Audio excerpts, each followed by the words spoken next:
Hello, welcome back to my channel. So I thought today I'd treat you to a little.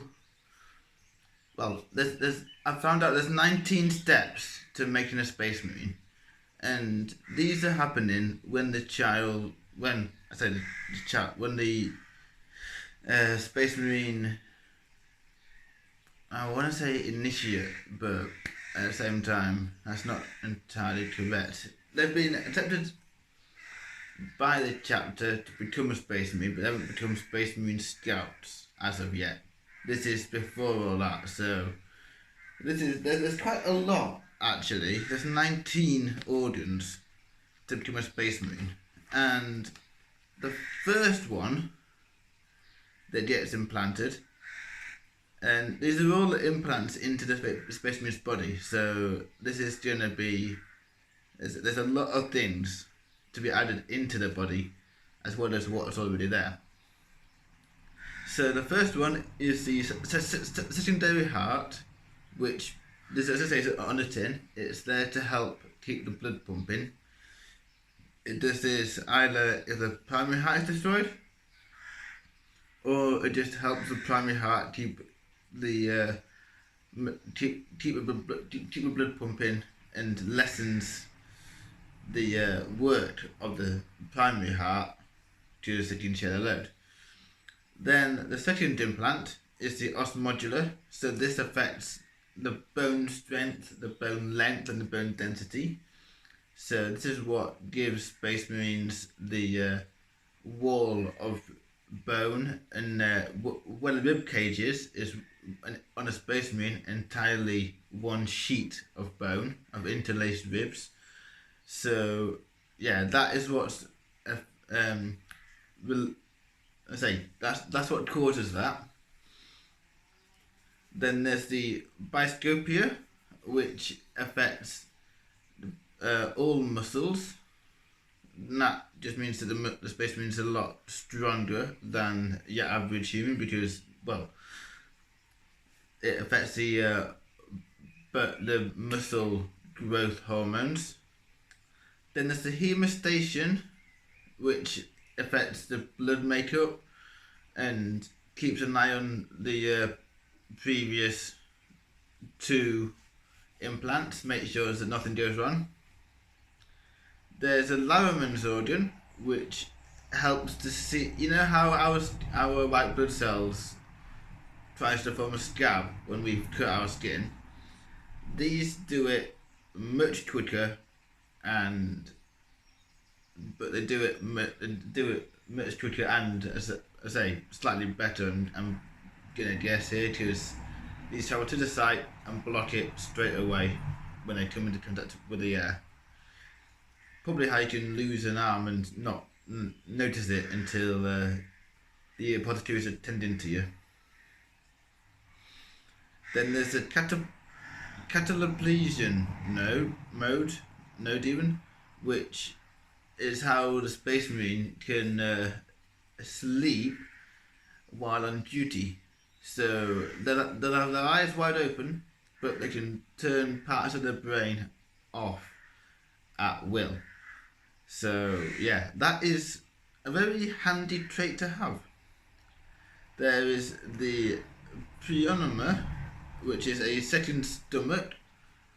In effect, it basically just allows the Space Marine to eat wherever they want, but this will help to neutralize any poisons that are found within the food.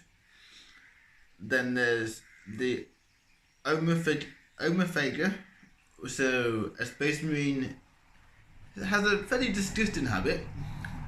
Well, I say habit. It's not something that every Space Marine uses all the time. But if they want to learn about the enemy they've just killed, they can by eating it. Yeah, I said they can eat the enemies. They don't necessarily need to eat lots of them, but a mouthful of a previously unfound species of alien will help that Space Marine then tell his captain or whoever how or what the Xenos are about and things like that. So it just helps to give a bit of, I guess, background information on new threats when they arrive. And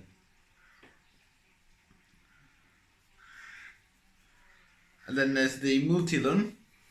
This is the 9th of 19. So at this stage, they get to this lung can help to filter out oxygen, which is what they need, from any low atmosphere situation or any poisonous world.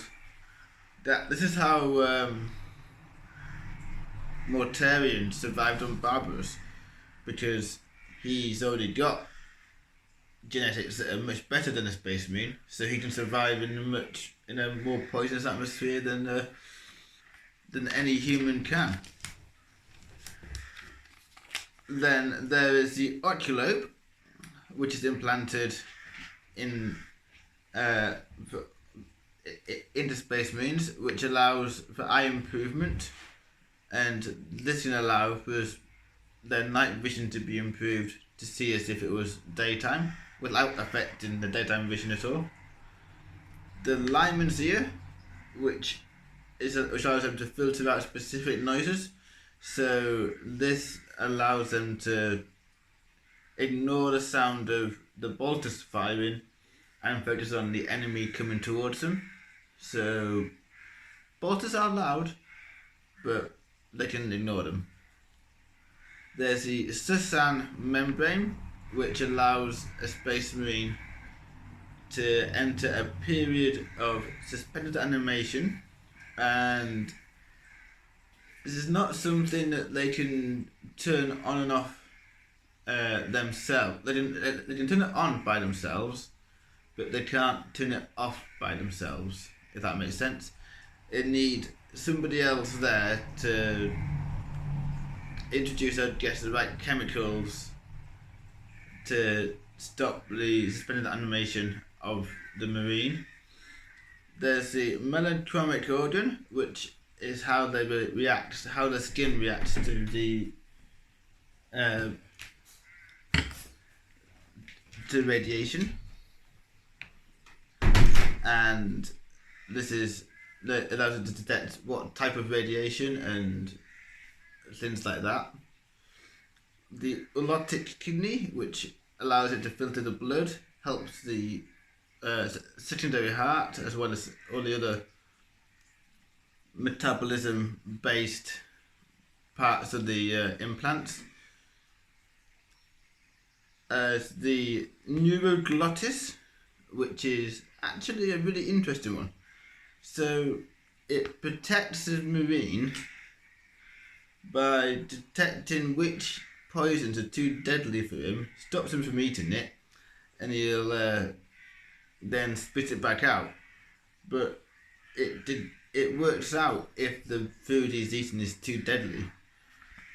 There's the mercanoid, which is a gland that allows him to sweat an oily cleansing substance, and it coats all of the skin, all over, from foot to top of his head. The Betches gland, a Marine, if he's trapped in a prison, he can eat his way out, or he can spit poison into the face of his enemies to try and blind them. The progenoids, at the very end of it, check the maturity and get updated by all the other, the presence of all the other implants, and these, after 5 years in the neck, can be extracted, and after 10 years can be extracted from the chest. So there's 2 progenoids installed, and after 5 years apiece they can be extracted. So this helps to allow 500 Marines to become 1,000 in 5 years, to become that 1,000 can then become 2,000, and so on, just by the progenoids being harvested every time.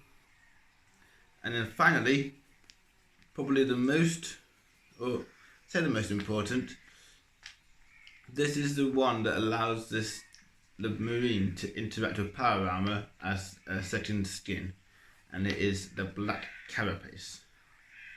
So they get wired in to the power armor, and then this black carapace allows them to use it as if it was literally just their skin.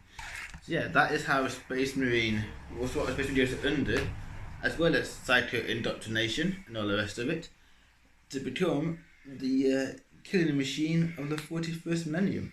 So thank you very much for watching, and I'll see you all next time. Bye for now.